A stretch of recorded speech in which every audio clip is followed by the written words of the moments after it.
2025 March മാസത്തിൽ പ്രതീക്ഷയ്ക്ക് വകയുള്ള ഒരുപാട് നല്ല സിനിമകളും സീരീസുകളൊക്കെ ഇറങ്ങുന്നുണ്ട്. പ്രത്യേകിച്ച് എമ്പുരാൻ ഇറങ്ങുന്നൊരു മാസം കൂടെയാണ്. മലയാളത്തിലെ വൺ ഓഫ് ദി എന്നല്ല ഈ വർഷത്തെ തന്നെ ഏറ്റവും മോസ്റ്റ് ആൻറ്റിസിപ്പേറ്റഡ് മൂവീസിലൊന്നാണ് മലയാളത്തിൽ പ്രത്യേകിച്ച് എമ്പുരാൻ എന്ന ചിത്രം. സോ ഇത് കൂടാതെയും ഒരുപാട് സിനിമകളും സീരീസുകളൊക്കെ ഇറങ്ങുന്നത്. അതിൽ തന്നെ ഈ മാർച്ച് 5-ാം തീയതി നമ്മുടെ നാളെ ഈ വീഡിയോ തൊട്ടടുത്ത ദിവസം തന്നെ നമ്മുടെ ഡെയർ ഡെവിളിലെ ബോൺ അഗൈൻ എന്ന സീരീസ് പുറത്തിറങ്ങുന്നുണ്ട്. മാർവൽ സിനിമാറ്റിക് യൂണിവേഴ്സിലായിട്ട് ഈ ഒരു ക്യാരക്ടറിൻ്റെ ഒരു ഫുൾ ഓൺ എൻട്രി കൂടിയായിരിക്കും ഈ ഒരു സീരീസ്. ഡിസ്നി പ്ലസ് ഹോട്ട്സ്റ്റാറിലൂടെ ആയിരിക്കും ജിയോ ഹോട്ട്സ്റ്റാറിലൂടെ ആയിരിക്കും ഇത് റിലീസ് ചെയ്യുക. വേൾഡ് വൈഡ് മാർച്ച് 4-ാം തീയതിയാണ് കൊടുത്തിട്ടുള്ളത്. പക്ഷേ ഇന്ത്യ ടൈം അനുസരിച്ച് മാർച്ച് 5-ാം തീയതി രാവിലെ 7:30 ഇത് റിലീസ് ചെയ്യുക. ആൻഡ് ഈ ഒരു ക്യാരക്ടറിനെ തീരെ പരിചയമില്ലാത്തവരുണ്ടെങ്കിൽ ഈ ഡെയർ ഡോൾ ആരെന്ന് ഇപ്പോൾ ഓൾറെഡി നിങ്ങൾ ചിലപ്പോൾ MCUവിൽ മാത്രം കണ്ടിട്ടുള്ളവരാണെങ്കിൽ ചിലപ്പോൾ ഷീ ഹൾക്കിൽ ഈ ഒരു ക്യാരക്ടറിൻ്റെ ചെറിയൊരു ഇൻട്രോ കണ്ടിട്ടുണ്ടാവും. അല്ലെങ്കിൽ ആരെങ്കിലുമൊക്കെ പറഞ്ഞ് കേട്ടിട്ടുണ്ടോ ഈ ഒരു ക്യാരക്ടറിനെ പറ്റി. ഈ ഒരു ക്യാരക്ടർ എന്താണെന്ന് റിയലായിട്ട് അല്ലെങ്കിൽ ഈ ഒരു കോമിക് ക്യാരക്ടർ എന്താണെന്ന് റിയലായിട്ട് അറിയണമെങ്കിൽ നെറ്റ്ഫ്ലിക്സിൻ്റെ 3 സീസണുള്ള ഡെയർ ഡെവിൾ എന്നൊരു സീരീസ് ഉണ്ട്. അത് കണ്ടു നോക്കുക. This is dare devil bone again. പക്ഷേ ദാറ്റ് വൺ ഈസ് OG. കിഡിലെ സാധനമാണ്. കിഡിലെന്ന് പറഞ്ഞാൽ വേറെ ലെവലായിട്ടാണ്. അതിലെ കുറേ ആക്ഷൻ സെറ്റ് പീസസ് ഒക്കെ ഇപ്പോഴും സ്റ്റിൽ പ്രത്യേകിച്ച് മലയാളത്തിലടക്കം പല സിനിമകളിൽ യൂസ് ചെയ്തിട്ടുണ്ട്. ആക്ഷൻ എന്ന ഒരു ജോണിൽ തന്നെ അത്രത്തോളം ഇൻഫ്ലുവൻഷ്യൽ ആയിട്ടുള്ളൊരു സീരീസാണ്. ഒരു പക്ക ആക്ഷൻ എൻ്റർടൈനർ, ഒരു മാസ് മസാല സാധനമൊന്നുമല്ല. ഈ ഒരു ക്യാരക്ടറിൻ്റെ ഒരു ഫീലുണ്ട്. നമുക്ക് ആ ഒരു ക്വാളിറ്റി ഉള്ള ഒരു ഐറ്റം കാണുന്നൊരു ഫീലില്ലേ. അതിലെ എല്ലാ ക്യാരക്ടേഴ്സും എല്ലാ എപ്പിസോഡ്സും നല്ല പ്രോപ്പറായിട്ട് ചെയ്ത് നെറ്റ്ഫ്ലിക്സ് അത് ക്യാൻസൽ ചെയ്ത് അതുകൊണ്ട് 3 സീസണോടെ നിന്നു. അല്ലെങ്കിൽ നമുക്ക് പിന്നെ സീസൺ കിട്ടിയാൽ. സോ ഇതിപ്പോൾ ഡിസ്നി ഇത് ഏറ്റെടുത്ത് കഴിഞ്ഞിട്ട് ആ ഒരു ക്യാരക്ടറിനെ അതേ കാസ്റ്റിനെ വെച്ചാണ് വെക്കുന്നത്. സോ ഇത് തന്നെയാണ് ഈ സീരീസിൻ്റെ ഏറ്റവും വലിയ ആൻറ്റിസിപ്പേഷൻ ഹൈപ്പ് കൂട്ടുന്ന ഐറ്റം. കാരണം മാറ്റ് മർഡോക്ക് അടക്കം ആ കാണുന്ന എല്ലാ ക്യാരക്ടേഴ്സും അതേ ആക്ടേഴ്സിനെ വെച്ച് റീപ്ലേസ് ചെയ്യാം. സോ അതിൻ്റെ അതേ പൊട്ടൻഷ്യൽ ആ ഒരു R-rated ഐറ്റമായിട്ട് തന്നെ ആ ഒരു റോ ആയിട്ടുള്ള സാധനം തന്നെ ഇവർക്ക് കാണിക്കാൻ പറ്റുകയാണെങ്കിൽ ഈ മാർവലിൽ കൂടുതൽ നമ്മൾ PG-13 സാധനങ്ങളാണ് കാണിക്കുക. ഒരുപാട് ബ്ലഡ് ബർത്ത് എന്ന് പറഞ്ഞ സാധനങ്ങളൊന്നും കാണാറില്ല. പക്ഷേ ഡെഡ്പൂൾ പോലെ തന്നെ ഇതും R-rated ആണെന്ന് പറയപ്പെടുന്നു. അതും ഈ സീരീസിൻ്റെ ഹൈപ്പ് കൂട്ടുന്ന മറ്റൊരു ഘടകങ്ങളിൽ ഒന്നാണ്. സോ ഡെയർ ഡെവിളിൻ്റെ അതേ നമ്മൾ ആ സീരീസിൽ കണ്ടിട്ടുള്ള അതേ ഇമ്പാക്റ്റോടെ നമുക്കിത് കാണാൻ പറ്റുമോ എന്നുള്ളത് തൊട്ടടുത്ത ദിവസം നമുക്ക് നാളെ കാണാം. മാർച്ച് 5-ാം തീയതി 2 എപ്പിസോഡുകളായിരിക്കും. ആദ്യത്തെ 2 എപ്പിസോഡുകളായിരിക്കും റിലീസ് ചെയ്യുക. അറൗണ്ട് ടോട്ടൽ ഒരു 8 എപ്പിസോഡുകളും ബാക്കിയൊക്കെ വീക്കിലി ആയിരിക്കും റിലീസ് ചെയ്യുക. Dare devil bone again March 5-ാം തീയതി രാവിലെ 7:30. ദെൻ മാർച്ച് 7-ാം തീയതി മിക്കി 17 എന്ന് പുതിയ പടം ഇറങ്ങുന്നുണ്ട്. നമ്മുടെ ബോൺ ജൂസിൻ്റെ ഏറ്റവും പുതിയ പടമാണ്. ഓൾറെഡി പാരസൈറ്റ് കഴിഞ്ഞിട്ട് മൂപ്പരെടുക്കുന്ന അടുത്ത പടം. സോ ഭയങ്കര ഹൈപ്പോടെ പുറത്തിറങ്ങുന്ന പടമാണ്. ആൻഡ് ഇതിൽ റോബർട്ട് പാറ്റിൻസനാണ് പ്രധാന വിഷയം കൈകാര്യം ചെയ്യുന്നത്. ഈ സിനിമയുടെ ട്രെയിലർ ഭയങ്കര ഇൻട്രസ്റ്റിംഗ് ആയിരുന്നു. ഓൾറെഡി ഇതൊരു നോവൽ ബേസ്ഡോ ബുക്ക് ബേസ്ഡോ എന്നിട്ടുള്ള അഡാപ്റ്റേഷനാണ്. നല്ല കിഡിലൻ ട്രെയിലറായിരുന്നു സിനിമയ്ക്ക് ഉണ്ടായിരുന്നത്. ഐ തിങ്ക് ഇന്ത്യയിൽ തന്നെ വൈഡ് റിലീസ് ഉണ്ട്. ഒരു സൈഫൈ ബ്ലാക്ക് കോമഡി മോഡലുള്ള ഒരു പടമായിരിക്കും. ആൻഡ് ഇത് ശരിക്കും ഒരു തിയേറ്റർ വെച്ച് ഡിമാൻഡ് ചെയ്യുന്നൊരു പടമാണെന്നുള്ളത് ഇതിൻ്റെ ട്രെയിലർ ഡിമാൻഡ് ചെയ്യുന്നുണ്ട്. ഈ സിനിമ മാർച്ച് 7-ാം തീയതി പുറത്തിറങ്ങും. ഇതേ ദിവസം തന്നെ GV പ്രകാശ് നായകനാകുന്ന കിങ്സ്റ്റൺ എന്ന തമിഴ് ചിത്രം പുറത്തിറങ്ങുന്നുണ്ട്. പിന്നെ മലയാളത്തിൽ നിന്ന് ഔസേപ്പിന്റെ ഒസ്യത്ത് ദുബായ എന്ന് പറഞ്ഞൊരു സീരീസും പ്രൈം വീഡിയോയിലൂടെ മാർച്ച് 7-ാം തീയതി റിലീസ് ചെയ്യുന്നുണ്ട്. ദെൻ മാർച്ച് 13-ാം തീയതി വീൽ ഓഫ് ടൈമിന്റെ സീസൺ 3 പുറത്തിറങ്ങുന്നത്. പ്രൈം വീഡിയോയിൽ തന്നെ ആയിരിക്കും പുറത്തിറങ്ങുക. ഇപ്പോൾ ലോർഡ് ഓഫ് ദി റിങ്സിനൊക്കെ കിട്ടിയ അത്രയും പോലും റിസപ്ഷൻ ഈ വീൽ ഓഫ് ടൈമിന് കിട്ടുന്നില്ല. പക്ഷേ സ്റ്റിൽ ഇവർ ക്യാൻസൽ ചെയ്യാതെ കൊണ്ടുപോകുന്നുണ്ട്. വലിയ കാര്യമൊന്നും ഉണ്ടായിരുന്നില്ല കഴിഞ്ഞ സീസണുകളൊക്കെ തന്നെ. പക്ഷേ ഇനി അങ്ങോട്ട് വലിയ മാറ്റങ്ങളൊക്കെ വരുത്തിയിട്ട് കുറച്ചും കൂടി ഇൻട്രസ്റ്റിംഗ് ആയിട്ട് കൊണ്ടുപോകുന്നുള്ളത് അറിയാം. ഇതിൻ്റെ നോവല് ഭയങ്കര ഫേമസ് ആണ്. ഇത് ഭയങ്കര കുറേ വാസ്റ്റ് ആയിട്ടുള്ള സാധനമാണ്. അതിന് കൺസൈസ് ചെയ്ത് ഈ ഒരു സീരീസ് ആക്കുമ്പോൾ തന്നെ എനിക്കും പേഴ്സണലി കാണാനുള്ള ഒരു ആകാംക്ഷയൊക്കെ ഇനീഷ്യലി ഭയങ്കര കൂടുതലായിരുന്നു. അതുകൊണ്ട് ഫസ്റ്റ് സീസണൊക്കെ ഞാൻ ഭയങ്കര ഇൻട്രസ്റ്റിംഗ് ആയിട്ടാണ് കണ്ടിരുന്നത്. അവിടെ ഇവിടെയൊക്കെ ചെറിയ പോരായ്മകളുണ്ടെങ്കിൽ. പക്ഷേ സെക്കൻഡ് സീസണൊക്കെ എത്തിയപ്പോഴേക്കും അതിൻ്റെ ഒരു വലിപ്പിക്കലും ഒരു സുഖമില്ലാണ്ടായിപ്പോൾ. ഈ ഒരു പ്രത്യേകിച്ച് ഒന്നും നടക്കാത്ത പോലെയും വലിയ ഇമ്പാക്റ്റുള്ളതൊന്നും ഇല്ലാത്തതായിട്ട് തോന്നി. തേർഡ് സീസണിൽ അവർക്കത് കുറച്ചും കൂടി കവർ ചെയ്യാൻ പറ്റുമോ, കുറേ കൂടി ഇൻട്രസ്റ്റിംഗ് ആയിട്ട് ഈ സാധനങ്ങളെ കാണിക്കാൻ പറ്റുമോ എന്നുള്ളതൊക്കെ അറിയാം.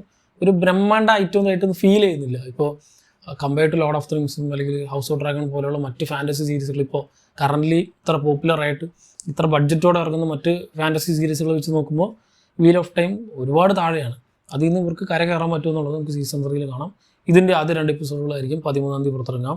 ദെൻ 14-ാം തീയതി ഡോപ്പ് തീഫ് എന്ന് പറഞ്ഞ പുതിയൊരു സീരീസ് ആപ്പിൾ TV+ിലൂടെ പുറത്തിറങ്ങുന്നുണ്ട്. ഒരു മിനി സീരീസ് ആയിരിക്കും. കൂടാതെ 14-ാം തീയതി ജോൺ എബ്രഹാം നായകനാവുന്ന ദി ഡിപ്ലോമാറ്റ് എന്ന പുതിയൊരു ഹിന്ദി ചിത്രം കൂടി ഇറങ്ങുന്നുണ്ട്. ആൻഡ് ഇതേ ദിവസം തന്നെ ബോയ്സിലൂടെ നമുക്ക് പരിചയമുള്ള ജാക്ക് വുഡ് നായകനാകുന്ന നോവക്കൻ എന്ന ആക്ഷൻ കോമഡി ചിത്രവും ദെൻ സ്റ്റീഫൻ സോഡൻബർഗ് സംവിധാനം ചെയ്യുന്ന ബ്ലാക്ക് ബാഗ് എന്ന ചിത്രം പുറത്തിറങ്ങുന്നുണ്ട് തിയേറ്ററിലൂടെ. ഈ ബ്ലാക്ക് ബാഗിൽ മൈക്കിൾ ഫാസ്ബെൻഡർ ആണ് പ്രധാന വിഷയം കൈകാര്യം ചെയ്യുന്നത്. ആൻഡ് ഇതുകൂടാതെ നെറ്റ്ഫ്ലിക്സിലൂടെ മാർച്ച് 14-ാം തീയതി തന്നെ റൂസോ ബ്രദേഴ്സ് സംവിധാനം ചെയ്യുന്ന ഇലക്ട്രിക് സ്റ്റേറ്റ് എന്ന സിനിമയും പുറത്തിറങ്ങുന്നുണ്ട്. മില്ലി ബോബി ബ്രൗണും ക്രിസ് പ്രാറ്റും ഒക്കെ ആയിരിക്കും ഇതിൽ പ്രധാന വിഷയം കൈകാര്യം ചെയ്യുക. റൂസോ ബ്രദേഴ്സിൽ നമുക്കറിയാം അവഞ്ചേഴ്സ് എൻഡ് ഗെയിമും ഇൻഫിനിറ്റി വാർക്ക് സംവിധാനം ചെയ്ത ഡയറക്ടേഴ്സാണ്. ഈ പടം ചെറിയ ബഡ്ജറ്റൊന്നുമല്ല, ഒരു $320 മില്യൺ ബഡ്ജറ്റിലൊക്കെ പുറത്തിറങ്ങുന്ന ഒരു ബ്രഹ്മാണ്ഡ പടമാണ് നെറ്റ്ഫ്ലിക്സിനെ സംബന്ധിച്ച്.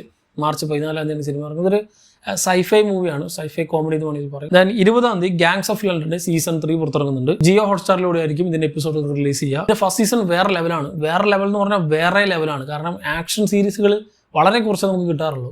അതിൽ തന്നെ വൺ ഓഫ് ദി ബെസ്റ്റ് എന്ന് എനിക്ക് പേഴ്സണലി എപ്പോഴും തോന്നുന്നതാണ് ഈ പറയുന്ന ഗാങ്സ് ഓഫ് ലണ്ടൻ ഫസ്റ്റ് സീസണിന്റെ എല്ലാ എപ്പിസോഡും. പ്രത്യേകിച്ച് ഒരു 5ാമത്തെ എപ്പിസോഡുണ്ട്, ഇപ്പോഴും ഞാൻ മറക്കില്ല. കിണ്ണം കച്ച എപ്പിസോഡ് എന്ന് പറഞ്ഞാൽ വേറെ ലെവൽ എപ്പിസോഡ്. ഒരു 10 out of 10 കൊടുക്കാൻ പറ്റുന്ന ഒരു എപ്പിസോഡായിരുന്നു. ബാക്കി എപ്പിസോഡുകൾ മോശമെന്നല്ല, പക്ഷെ ദാറ്റ് വൺ വാസ് പെർട്ടിക്കുലർലി ആ ഒരു 5ാമത്തെ എപ്പിസോഡ് കിട്ടില്ല സാധനം. പക്ഷേ സെക്കൻഡ് സീസൺ ഞാൻ കംപ്ലീറ്റ് ആയിട്ട് കണ്ടിട്ടില്ല. ആ ഒരു ഇൻട്രസ്റ്റിംഗ് ഫാക്ടർ എനിക്ക് അതിൽ കിട്ടില്ല. ഞാൻ കണ്ടു നോക്കണം തേർഡൊക്കെ ഇറങ്ങിയിരിക്കുന്ന സമയത്ത്. സോ സെക്കൻഡ് സീസൺ കണ്ടവരുണ്ടെങ്കിൽ അത് നിങ്ങൾ കൂടി കമൻറ്റ് ചെയ്യുക എന്താണ് സീസൺ 2ൻ്റെ അവസ്ഥ എന്നുള്ളത്. സീസൺ 3 ഇപ്പോൾ ഈ മാസം തന്നെ ഇറങ്ങുന്നുണ്ട്.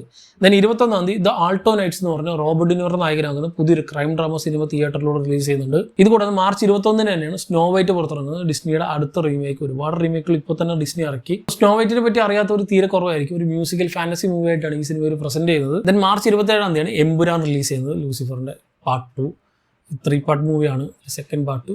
ഇതിൻ്റെ എക്സ്പെക്ടേഷനൊക്കെ വളരെ കുറവാണ്. കാരണം ഒരു ചെറിയ പടം എന്നാണ് പൃഥ്വിരാജ് പറഞ്ഞിട്ടുള്ളത്. അതുകൊണ്ട് തന്നെ തീരെ എക്സ്പെക്ടേഷൻ ഒന്നുമില്ല. ഞാനൊരു ഇറങ്ങുന്ന ദിവസം ചിലപ്പോൾ ഒരു ഫാൻ ഷോയ്ക്കൊക്കെ പോകുള്ളൂ, അല്ലാണ്ട് വേറെ എക്സ്പെക്ടേഷൻ ഒന്നുമില്ല. ഇതിനെപ്പറ്റി നമുക്ക് ഡീറ്റെയിൽ ആയിട്ട് പിന്നെ പറയാം. ഒരുപാട് പറയാനുണ്ട് എമ്പുരാനെ പറ്റി. So one of the most anticipated Malayalam movie ever എന്ന് പറയും ഈ അടുത്ത കാലത്തൊന്നും. പ്രത്യേകിച്ച് ലാലേട്ടൻ്റെ ആ ഒരു വലിയ കംബാക്ക് പ്രതീക്ഷിക്കുന്ന ഒരു പടമാണ്. അതുപോലെ തന്നെ മലയാളത്തിൽ തന്നെ ഒരു ബെഞ്ച് മാർക്ക് ഉണ്ടാക്കിയ ഒരു സിനിമയുടെ സെക്കൻഡ് പാർട്ട് എന്നുള്ള ഒരുപാട് വിശേഷങ്ങളുണ്ട് ഈ സിനിമയ്ക്ക്. അല്ലെങ്കിൽ ഒരുപാട് ആൻറ്റിസിപ്പേഷൻ കൂട്ടുന്ന കാരണങ്ങളുണ്ട്. പിന്നെ ഈ 27 തന്നെ വീരസൂരധീര എന്ന് പറഞ്ഞ വിക്രത്തിന്റെ ചിത്രം എമ്പുരാനോടൊപ്പം കോമ്പീറ്റ് ചെയ്യാൻ ഇറങ്ങുന്നുണ്ട്. തമിഴിൽ നിന്നും അരുൺ കുമാർ സംവിധാനം ചെയ്യുന്ന ചിത്രമാണത്. നമ്മുടെ സേതുപതി, ചിത്ത തുടങ്ങിയ സിനിമകളിലൊക്കെ സംവിധായകനാണ് അരുൺ കുമാർ. ആൻഡ് ഇതൊരു 2 പാർട്ട് മൂവിയാണ്. അതിന് സെക്കൻഡ് പാർട്ടാണിത്. എൻ്റെ അറിവിൽ ആദ്യമായിട്ടാണ് ഇങ്ങനൊരു സ്ട്രാറ്റജി ഇവർ ഇറക്കുന്നത്. കാരണം ഒരു 2 പാർട്ട് മൂവിയുടെ സെക്കൻഡ് പാർട്ട് ആദ്യം ഇറക്കുക, അതും പാർട്ട് 2 തന്നെ ആയിട്ട്.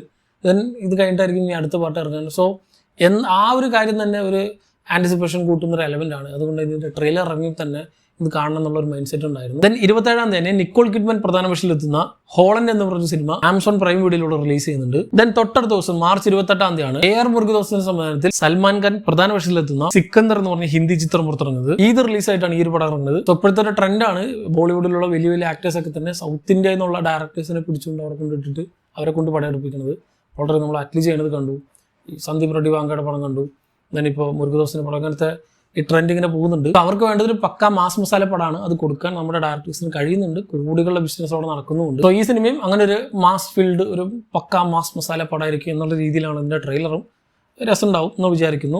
ദെൻ 28 തന്നെ ഹരഹര വീരമല്ലു എന്ന് പറഞ്ഞ് തെലുങ്കിൽ നിന്ന് പുറത്തിറങ്ങുന്നത് നമ്മുടെ പവൻ കല്യാൺ പ്രധാന വേഷത്തിലെത്തുന്ന ഒരു പടമാണ്. ദെൻ ഇതേ ദിവസം തന്നെ ജെയ്സൺ സ്റ്റാറ്റത്തിന്റെ അടുത്ത ആക്ഷൻ പടം വർക്കിംഗ് മാൻ പുറത്തിറങ്ങുന്നുണ്ട്. ഡേവിഡ് അയറാണ് ഈ സിനിമ സംവിധാനം ചെയ്യുന്നത്. ഇത് കൂടാതെ നമ്മുടെ ഓർഫൺ, ഷാലസ് തുടങ്ങിയ സിനിമകളുടെ സംവിധായകനായ ജോമി കൊൾസാറ സംവിധാനം ചെയ്യുന്ന ഏറ്റവും പുതിയ സൈക്കോളജിക്കൽ ത്രില്ലർ ചിത്രം ദി വുമൺ ഇൻ ദി യാർഡും മാർച്ച് 28 തന്നെയാണ് പുറത്തിറങ്ങുന്നത്. ദെൻ പോൾ റെഡും വിൽ പോൾട്ടറും ജെന്ന ഓർട്ടിഗ ഒക്കെ പ്രധാന വേഷത്തിലെത്തുന്ന ഡെത്ത് ഓഫ് എ യൂണിക്കോൺ എന്ന് പറഞ്ഞ പുതിയൊരു ഹോളിവുഡ് ചിത്രം കൂടി പുറത്തിറങ്ങുന്നുണ്ട്. ഒരു ഹൊറർ കോമഡി വിഭാഗത്തിൽ പെടുന്ന ഒരു പടമാണ്. ആൻഡ് ഈ സിനിമയുടെ പ്രത്യേകത ഇതിന് A24 മൂവിയാണ്. A24ന്റെ കയ്യിൽ നിന്നും ഇങ്ങനൊരു പടം ഇതുവരെ കണ്ടിട്ടില്ല.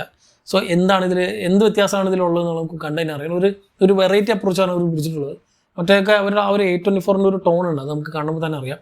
ഇതും ഹൊറർ തന്നെയാണ്, അതിലൊരു വ്യത്യാസമില്ല. പക്ഷേ കുറച്ചും കൂടി ഒരു മാറി ചിന്തിച്ചിട്ടുള്ള ഒരു സാധനമാണെന്ന് തോന്നുന്നു. ഇതിൻ്റെ ട്രെയിലർ ഭയങ്കര ഇൻട്രസ്റ്റിംഗ് ആയിരുന്നു.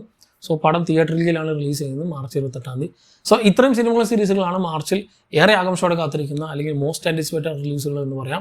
ഇതിൽ തന്നെ നിങ്ങൾ ഏറെ ആകാംക്ഷയോടെ കാത്തിരിക്കുന്ന സിനിമ ഏത് സീരീസ് എന്നുള്ളത് താഴെ കമന്റ് ബോക്സിൽ കമന്റ് ചെയ്യാം. ഞാൻ ഈ പറഞ്ഞവയിൽ ഏതെങ്കിലുമൊക്കെ വലിയ സിനിമകളോ റിലീസുകളൊക്കെ തന്നെ മിസ്സായിട്ടുണ്ടെങ്കിൽ അതും കമന്റ് ചെയ്യാം. മറ്റൊരു വീഡിയോയിലൂടെ വീണ്ടും കാണാം. നന്ദി.